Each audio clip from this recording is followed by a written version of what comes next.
And so that's the paradox. It's the ultimate paradox, I think, of healing. And I think of a lot of other things that we do in life, which is that the heaviest things require the lightest touch. I want to start this video by sharing a text with you. He's trying to work through an issue that he has around his studying tactics. He basically needs to put in a lot of work to get to the same point that some of his classmates do, who are able to just quickly read something, memorize it, and reiterate it or articulate it on an exam.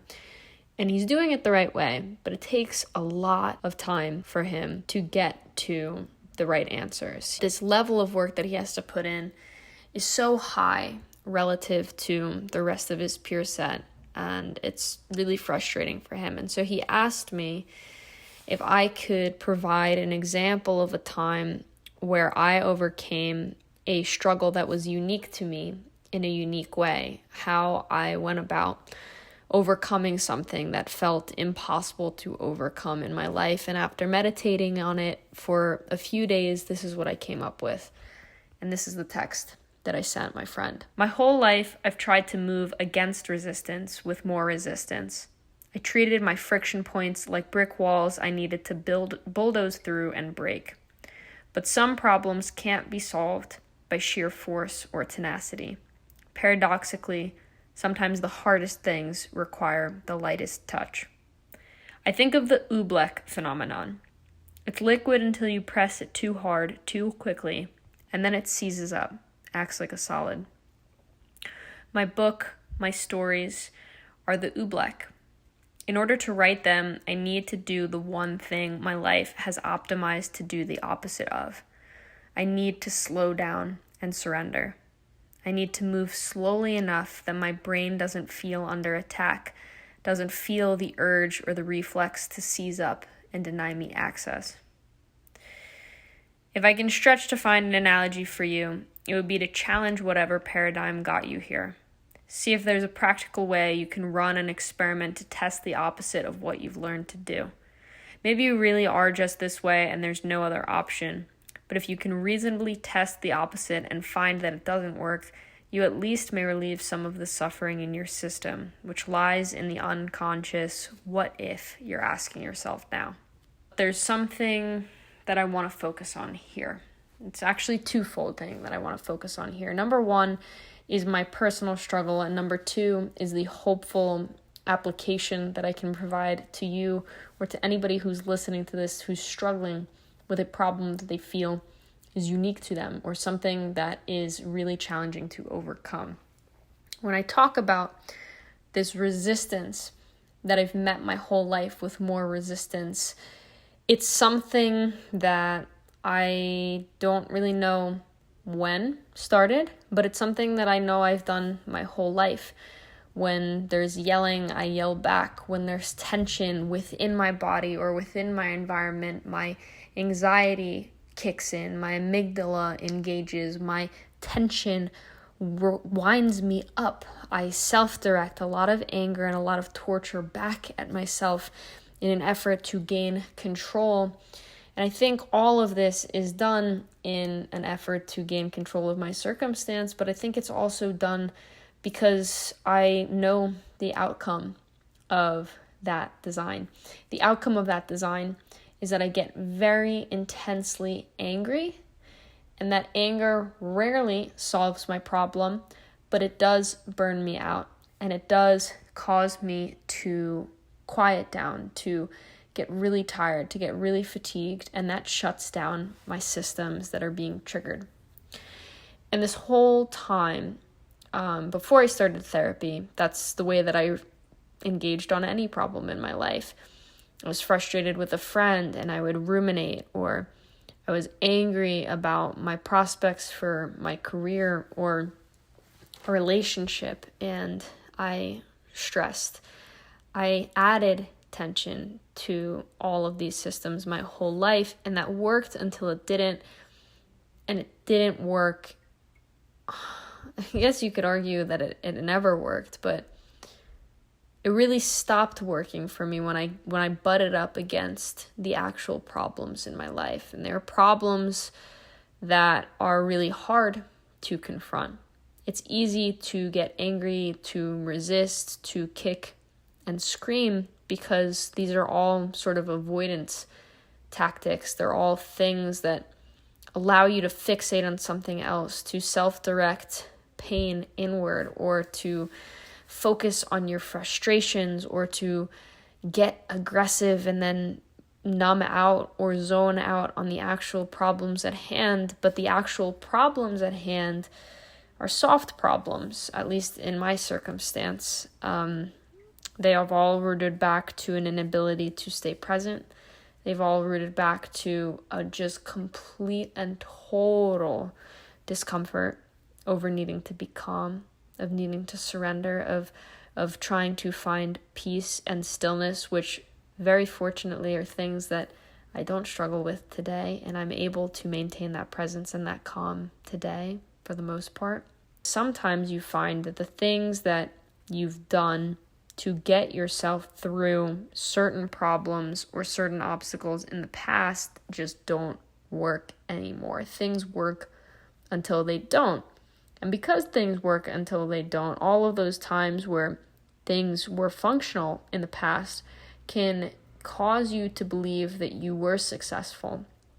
If I was really angry about something in the past, and that anger led to a breakthrough, or it led to some sort of inner violence that allowed me to feel control, or I burnt myself out and I numbed myself out, and that caused me to experience a level of calm, it would be easy to think to myself that I was successful in the narrow circumstance of having an issue that I did not want to deal with, or that was frustrating me, and ultimately getting to a place where I've burnt myself out, I've numbed myself out, and now I'm calm, right? So that aggression can lead to a false connection that aggression and anger and tension and all of these other things will eventually lead me to calmness and to quiet and to peace if I just keep hammering them away. When you experience a lot of trauma and a lot of hardship, you tend to experience these at a younger age, either in terms of like your actual age or just even emotionally, your emotional age, your mental age. You tend to experience them in versions of yourself that are not as far along evolved. And so the reflex to react or behave a certain way is sometimes not the best one. It's not the most developed. It's not the most well thought out. And oftentimes it's patterned into our brains and is so reflexive because we learned those patterns from someone or somewhere, and we haven't consciously chosen them. So it makes sense that you might want to behave in this way. You might want to behave in this panic. You might want to behave in this aggression. And what I'm realizing in my life as I get older is that as I get calmer, as I evolve, as I develop, the solutions that I thought that I had to certain problems in my life were not functional, and they weren't actually successful. If I redefine the concept of what success truly is and I reframe it to how do I feel? How does it make the people around me feel? How long-term successful is it? What's the longevity of making this choice? I've realized that it's not as successful of a tactic as I originally thought it was, to be aggressive and to do this. And I don't need to self-soothe in that way anymore. Sometimes you spend your entire life running from a problem or a set of problems because it's easier. It's easier in the short term to do that when you're high on adrenaline and aggression and your nervous system is engaged and your fight or flight is engaged. You are full of adrenaline and you're full of dopamine, and all of these systems are firing in a way that kind of keeps you blind to the real approach and the right approach. But as I've gotten older and I've healed, I've noticed that those problems haven't really gone away, and that the solutions that I thought I had were no longer as effective. And as I get closer to approaching these problems, and as I get closer to forming a more crystallized view of what I think I need to do and want to do in this lifetime to make it a successful lifetime for myself. I'm realizing that the antidote to a lot of my issues is the opposite of what I've chosen my whole life.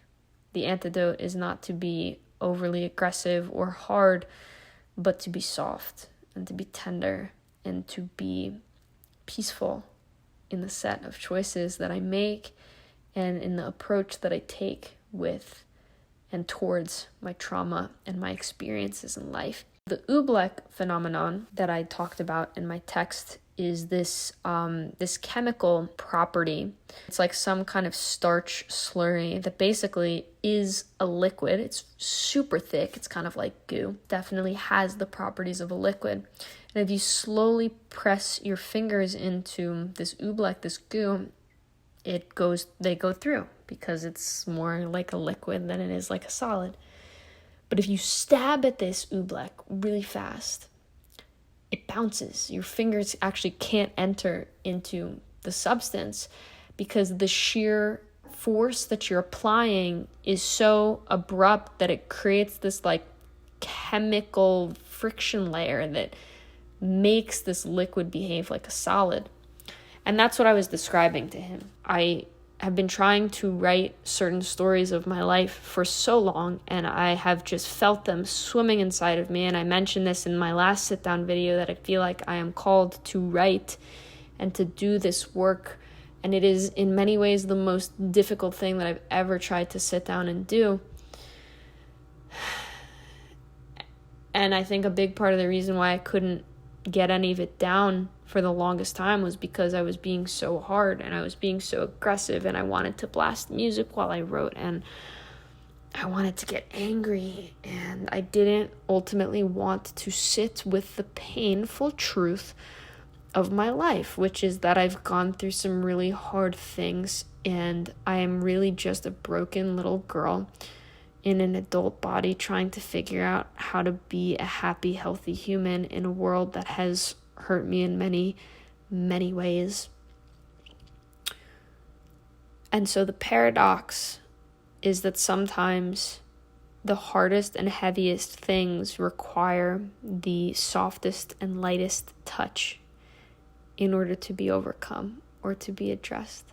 And it actually makes a lot of sense if you think about this from an emotional point of view, right? Like if you think about your experiences or your emotions or your situation or your surroundings, whatever the example might be, if you think about them like they're a little kid, right? Just bear with me for a second. It might be confusing, but it'll come together. If you act like they're a little kid and you just start yelling and screaming, that little kid's going to get really scared. That little kid's going to contract and maybe fight back or be really defensive or be, really reflexive and run away from you. But if you can treat that circumstance or that child with grace and calm and explain your role and why you're there and that you're both on the same team, they might still be a little doubtful of you, but they'll trust you and they'll come forward. And it's that way with some of the most intense problems that we end up facing in life. It can be so tempting to fight, to kick, and to scream, and to run, and to numb, and to get home from a hard day of work and yell at your wife, or put the TV on, or crack open a beer or 2 or 3 or 6, instead of just sitting in whatever is making you feel so uncomfy that you would rather do anything in the world, including slowly or abruptly destroy yourself, than look at it. That's the hardest thing I think that I've ever needed to do in life, to look at the things that I've spent my entire life trying to avoid, to stop running and to take a nice deep breath in and turn my hips towards the thing that I've had my back facing my whole life and look at it right in the eyes and confront all of my deepest fears. The fear that I'm not good enough to write, the fear that I'm unlovable, the fear that if I stop and I let the tensions that have ruled my body and my mind for years, if I stop, then they will envelop me and asphyxiate me or enrobe me in a way that I just can't shake off. That's the most challenging thing that I've ever done, and admittedly, I don't do it on a daily basis. I try my best to be my best, but I definitely let myself fall to the wayside, and I give myself excuses. I have a hard day at work, and I'm like, I just really don't want to sit down and write, and that's okay, because I'm trying to be tender with myself. But these things require softness, and they require you to let your guard down and to not be so defensive and to not be so tense.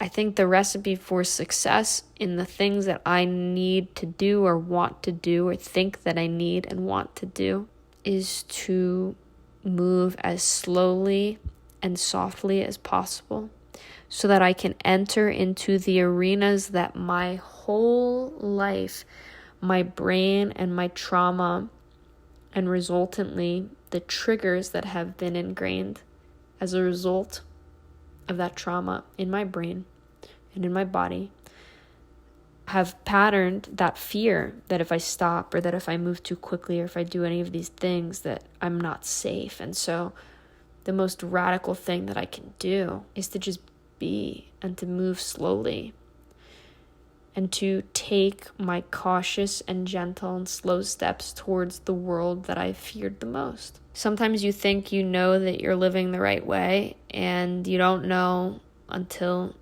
you know. That's what they say, right? You don't know what you don't know, but it'll click. It'll happen for you if it hasn't yet. You'll know what's not working and why. If you just listen to yourself, and if you just watch the patterns of the choices that you've made and when they worked and when they started to fail you. I hope this was clear enough. I love you, and I'll talk to all of you next week. Bye. By the way, I cut my hair. This was not intended. She chopped it all off, but I'm learning to live with it. I'm learning to coexist. Bye.